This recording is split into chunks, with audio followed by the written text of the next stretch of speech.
Hello, this is Father Daniel Kim, Maryknoll Missioner, and welcome to our daily Gospel reading and reflection. Today's Gospel reading is according to St. John, chapter 5, verses 1 to 16. There was a feast of the Jews, and Jesus went up to Jerusalem. Now there is in Jerusalem at the sheep gate a pool called in Hebrew Bethsaida, with 5 porticos. In these lay a large number of ill, blind, lame, and crippled. One man was there who had been ill for 38 years. When Jesus saw him lying there, he knew that he had been ill for a long time. He said to him, "Do you want to be well?" The sick man answered him, "Sir, I have no one to put me into the pool. When the water is stirred up, while I am on my way, someone else gets down there before me." Jesus said to him, "Rise, take up your mat and walk." Immediately the man became well, took up his mat and walked. Now that day was the Sabbath. So the Jews said to the man who was cured, "It is the Sabbath. It is not lawful for you to carry your mat." He answered them, "The man who made me well told me, 'Take up your mat and walk.'"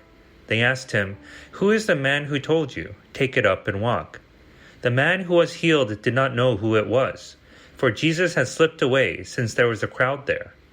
After this, Jesus found him in the temple area and said to him, "Look, you are well. Do not sin anymore, so that nothing worse may happen to you." The man went and told the Jews that Jesus was the one who had made him well. Therefore the Jews began to persecute Jesus because he did this on a Sabbath. The Gospel of the Lord. Praise to you, O Lord Jesus Christ.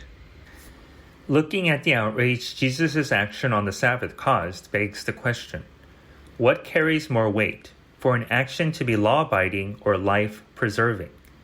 Fortunately, most of that which is law-abiding coincides with the preservation of life. However, there comes moments where the lines between these two gets blurred. Such in today's Gospel, where Jesus apparently violated the laws of the Sabbath to cure an illness much to the objections of the scribes and Pharisees. A more contemporary example can be the question, is it wrong for a person to steal food to feed their family?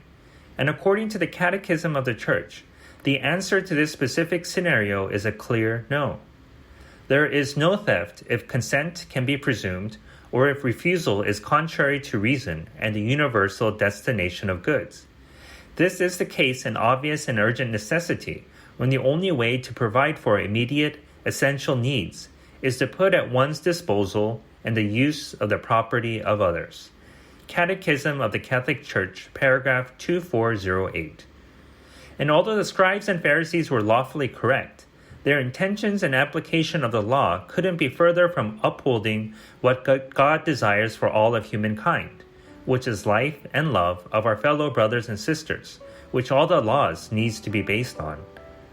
Although scrupulosity and legalism might give the illusion of clarity and correctness, being completely beholden to this practice without love and compassion can lead to more atrocities than justice, which sadly many horrible events, even in this past century, can attest to. So let us always keep close love and compassion as the guiding principles of not only our actions, but the formulations of our legal systems. Thank you for listening to today's Gospel reading and reflection. Please be sure to tune in again tomorrow. Have a blessed and life-giving day. If you enjoyed today's Gospel reading and reflection, please make sure that you subscribe wherever you're listening to podcasts. Also, if you know somebody who may find value in today's reading, please make sure that you share it with them. To learn more about how you can support the work that Maryknoll does around the world, please visit us at maryknollsociety.org.